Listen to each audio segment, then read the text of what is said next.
បាទសួស្តីបងប្អូនតែចំណាស់គ្នាថ្ងៃនេះមានជាប្រភេទឡានបជាថប់ស្ពីតយកមកបង្ហាញបងប្អូនទាំងអស់គ្នាប្រភេទឡានបជានេះដែរគឺមានទំហំ 1.10 ប្រភេទនេះគឺមាន scale 1.14 ណាបងហើយជាប្រភេទឡានល្បឿនលឿនវិលកង់ម្ដងទាំង4តែម្ដងហើយប្រភេទនេះគឺមានបូមានអីគឺមកស្អាតមែនតើសម្រាប់បងលេងផ្លូវលាក់ផ្លូវអីផ្លូវទឹកផ្លូវអីគឺអែមែនតើប្រភេទនេះ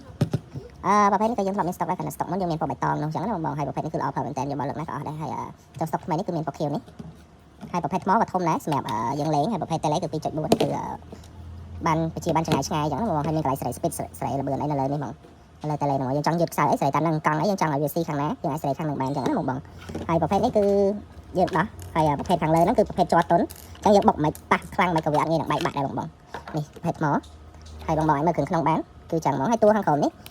បើមាននេះក៏ជាប្រភេទដែរជ័រស្វិតដែរណាបងតាន់មែនតើប្រភេទជ័រនេះហើយបងឲ្យមើលគ្រឿងក្រោមគេបានគឺស្អាតមែនតើហើយវិលកង់ទាំង4ហ្នឹងហ្មងបូមអីគឺទុនល្អទុនល្អមែនតើបងអានេះបើយើងលេងហោះអីតែយើងល្បឿនលឿនដែរដល់ពេលវាហោះទៅវាធ្លាក់មកវិញក៏អត់ងាយដូចថាបែកបាក់បូមអញ្ចឹងណាបងដោយសារបូមវាទុនល្អអញ្ចឹងនេះយើងគ្រាន់តែចុចបើកវាមកនេះកន្លែងបើកតែប្រើប្រាស់ក៏នេះពិបាកដែរគ្រាន់តែចុចបើកមិញហើយយើងគ្រាន់តែបើក tele មកគឺវាអូតូស្គាល់គ្នាហ្មង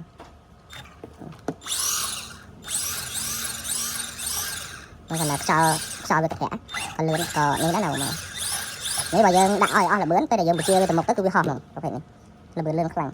អញ្ចឹងចកោតវាក៏ប្រភេទ parameter ដែរណាបងពេលដែលយើងបញ្ជាទៅគឺវាមកវិញហ្មង